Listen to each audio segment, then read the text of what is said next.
Bismillahirrahmanirrahim. Assalamualaikum warahmatullahi wabarakatuh. Waalaikumsalam warahmatullahi wabarakatuh. Alhamdulillahi rabbil alamin. Wa bihi nasta'inu ala umuri dunya waddin. Ashhadu an la ilaha illallah wa ashhadu anna sayyidana wa habibana Muhammadan abduhu wa rasuluh la nabiyya ba'dah. Amma ba'du. Segala pujian dan syukur kita kepada Allah Subhanahu wa taala. Ini adalah hari yang ke-11 dari puasa Ramadan 1414 Hijriah. Seperti biasa kita melakukan tanya jawab melalui live streaming ini, dan sebenarnya sudah ada beberapa pertanyaan yang dipilih oleh pihak dapur media kita. Akan tetapi saya melihat ada hal yang lebih urgen untuk sementara saya sampaikan dulu yang ini.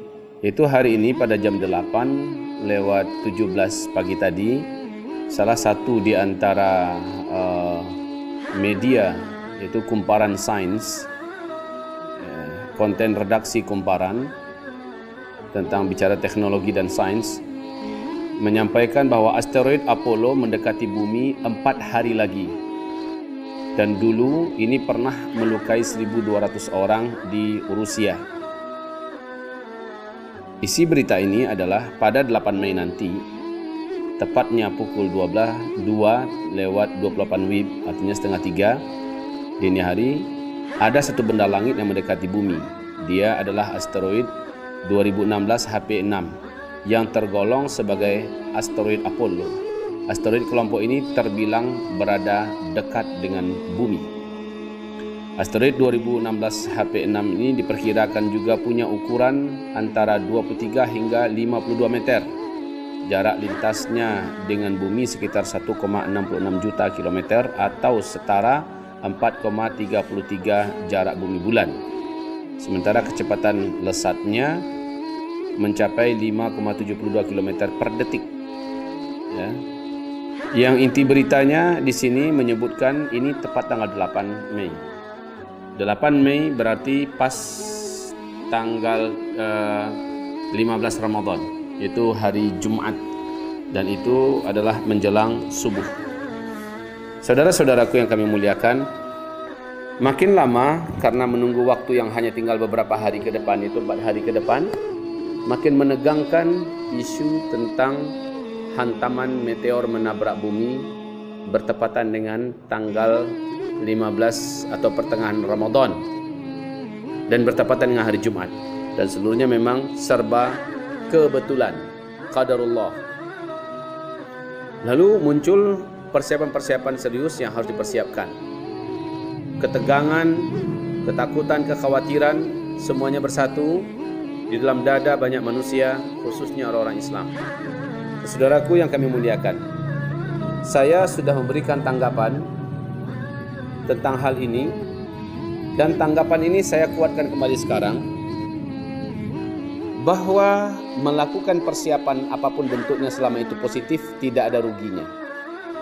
Mempersiapkan makanan, mempersiapkan minuman, mempersiapkan tempat tinggal yang aman, mempersiapkan segala-galanya yang bisa untuk dipakai di hari-hari yang sulit dan susah, itu memang adalah hal yang baik. Akan tetapi bila sempat persiapan yang kita lakukan sampai kepada tingkat tidak masuk akal dan bahkan merugikan dan membahayakan, umpama langsung dia minta berhenti kerja, ya, resign dari pekerjaannya, langsung dia bawa keluarganya lari ke hutan, langsung dia bawa dia jual semua rumahnya, dia jual semua asetnya, dan dia mulai mencari tempat persembunyian yang jauh dari kehidupan dan keramaian. Ini adalah contoh persiapan yang konyol, berdasarkan kepada adanya keyakinan akan terjadinya hantaman di pertengahan bulan Ramadan tepat dengan hari Jumat yang menimbulkan dukhan. Sekali lagi saya katakan, hadis tersebut adalah hadis yang sangat lemah, bahkan hadisnya palsu, ya, menurut Syekh Ibnul Jauzi. Oleh sebab itu tidak dari sana kita mempersiapkan diri. Oh Ustaz, bukankah ada pendamping-pendamping dari keadaan yang sedang terjadi sekarang yang mengisyaratkan betapa memang pasnya waktunya sekarang? Kalau itu yang diambil pedoman, karena ada tanda-tanda yang lain yang mendampingi, it's okay, ya, silahkan saja. tetapi mengambil pedoman dan menjadi rujukan, bahkan dijadikan sandaran akidah serta keyakinan dari hadis yang tadi, maka kita tidak bisa membenarkan sikap itu. Tapi sekali lagi, kalau persiapan yang kita lakukan, maka kata saya tidak ada ruginya melakukan persiapan. Sama ada besok saya mati, besok saya tidak mati, saya persiapkan emas dari sekarang. Kalau tidak bisa bermanfaat untuk saya, minimal bermanfaat untuk anak keturunan saya. Apa ruginya melakukan persiapan? Saya beli tanah di daerah perkampungan, dan di situ saya akan buatkan rumah, saya akan buatkan nanti pertanian lahan saya beli tanah, saya buat rumah, kemudian saya buat pertanian. Ada ruginya enggak? Tidak. Kalau ternyata dukhan terjadi, kita sudah siap. Kalau dukhan tidak terjadi, kita sudah punya lahan di mana anak keturunan kita bisa menikmati lahan itu. Jadi kita harus berpikir cerdas. Nah, saudara-saudaraku yang kami muliakan, apalagi saya sekarang sedang menganjurkan kita semua agar serius mempersiapkan dan menyetop makanan. Karena ini bukan berkaitan dengan masalah dukhan saja. Seandainya dukhan terjadi, stok makanan adalah harga mati yang tidak bisa ditawar-tawar. Tapi kalau dukhan tidak terjadi, kondisi corona pada hari ini yang sifatnya sudah menjadi pandemi global, di mana setiap negara-negara penghasil biji-bijian, penghasil makanan-makanan utama pada hari ini stop memproduksi secara besar-besaran dalam tahapan di mana mereka bisa mengekspor hasil biji-bijian mereka, seperti Amerika, seperti Vietnam, seperti Afghanistan, seperti Thailand dan lain-lainnya. Ini mereka sekarang stop. Stok yang ada pada mereka hanya terbatas untuk komunitas mereka saja. Dan banyak negara-negara di muka bumi ini sekarang sudah mengkhawatirkan tentang adanya kesulitan makanan di masa-masa yang akan datang. Dan ini para pakar dan ahli sudah berbicara. Maka kalau saya ajarkan, ayo saudaraku persiapkan makanan. Tumpuk semampu mungkin makanan yang mampu bertahan dalam jangka waktu yang lama. Yang bicara ini bukan hamba Allah Zulkifli Muhammad Ali saja, tetapi juga para pakar-pakar dan ahli-ahli kita di bumi ini sudah membicarakan perkara yang sama, di mana ada baiknya kita mempersiapkan. Sekali lagi, kalau tidak terjadi, alhamdulillah, toh padi bisa kita jadikan beras, ya. Kemudian padi bisa kita jemur berulang-ulang dan bisa tahan dalam rangka bertahun-tahun. Kalau kita siapkan kurma, maka kita peti eskan kurmanya, bisa mampu bertahan selama bertahun-tahun, bisa kita makan, bisa kita sedekahkan, ya. Kalau kita persiapkan makan makanan kering seperti ikan yang kita keringkan atau sardin atau apalah pokoknya, tidak ada ruginya.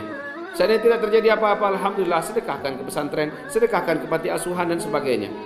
Tapi kalau terjadi, kita siap. Orang-orang non muslim di luar sana sudah mempersiapkan dirinya, kenapa kita masih tidak mempersiapkan apa-apa? Oh, saya tidak mempersiapkan karena ini adalah hadisnya palsu. Bukan itu masalahnya. Masalahnya ke depan kita memang akan menghadapi hari-hari yang maha sulit, di mana makanan sulit didapat. Pada akhirnya orang-orang akhirnya kalap dan gelap mata, lalu dia akan melakukan apa saja demi bisa bertahan hidup, dirinya, istrinya atau anak-anaknya. Maka dia akan lakukan apa saja. Bila ia lemah, dia akan bunuh diri. Bila ia kuat, dia akan mungkin membunuh kesana kemari. Jadi persiapkan makanan, ya, ini penting sekali. Persiapkan makanan. Sekali lagi sama-sama kita berdoa kepada Allah di bulan yang suci ini, semoga tidak ada apa-apa yang terjadi. Tapi kalau apa-apa yang terjadi, kita sudah siap. Apa ruginya kita melakukan persiapan? Pikirkan itu, saudaraku. Kejadian seperti lockdown di mana-mana negara, ya, dan termasuk di kota-kota kita, PSBB, dan bahkan ada beberapa kota sudah melakukan semacam lockdown, di mana aktivitas sudah tidak ada, mereka sudah tidak bisa lagi berbelanja. Ayo bagaimana? Sekarang para peternak sudah menjerit. Banyak para peternak ayam melepaskan ayam-ayamnya karena tidak ada lagi yang akan diberikan makanan buat ayamnya. Telur-telur yang diproduksi oleh ayam tidak tahu harus dijual kemana, karena jalan-jalanan diputus, tidak boleh benda-benda ini lewat di beberapa titik, dan ini adalah sebuah petaka dan bencana. Ya, ditambah lagi para petani juga terhalang untuk bisa keluar dan sebagainya dan sebagainya. Saudaraku, persiapan yang saya anjurkan adalah persiapan yang juga multi fungsi. Berfungsi kalau dukhan terjadi, berfungsi kalau hari-hari paceklik terjadi, berfungsi kalau ketika memang stok makanan utama di muka bumi ini terputus. Maka semuanya serba berguna. Saudaraku, ini yang saya maksud. Ditambah itu, apalagi yang bisa kita lakukan sekarang? Kita punya uang yang miliaran kah pokoknya di bank? Saya anjurkan belilah emas. Apa ada ruginya kita beli emas? Jika memang mata uang ke depan sudah tidak ada harganya, maka merugilah kita, menyesallah kita. Orang yang punya uang kertas yang banyak. Tapi kalau punya emas, diapakan saja emas. Dia enak bawanya, dibatahkan dia oke, dibakar pun dia masih berharga, masih bernilai, ya. Ditanam di tanah ribuan tahun pun masih berharga seperti sedia kala, ya. Tetapi kalau tidak didengarkan nasihat ini, ternyata terjadi kehancuran ekonomi global yang insya Allah Ta'ala dalam hakul yakin, hamba Allah ini yakin sekali kehancuran ekonomi secara global tidak dapat dielakkan ke depan, dan mata uang dunia yang ada akan menjadi tidak berharga. Saudara-saudaraku yang kami muliakan, ini lebih baik untuk dipersiapkan, karena persiapan apapun yang kita lakukan tidak ada ruginya buat kita. Ya, tidak ada ruginya buat kita. Dan ingat, saya katakan, persiapan yang terkuat itu adalah amal soleh kita setelah iman yang lurus dan benar kepada Allah. Amal soleh kita yang banyak, kemudian banyak berdoa dan kuatkan sedekah. Inilah dia persiapan yang paling kuat. Inilah persiapan yang paling sejati. Saudara-saudara yang kami muliakan, ini jawaban ya, tanggapan dari saya. Saya minta maaf, tetapi ini penting sekali untuk mengurangi kadar ketegangan, kadar stresnya orang-orang Islam khususnya, dan juga sebagian orang-orang beriman yang masih agak sedikit informasi dan ilmunya, takut nggak karu-karuan juga sesuatu yang dilarang oleh Allah Subhanahu wa Ta'ala.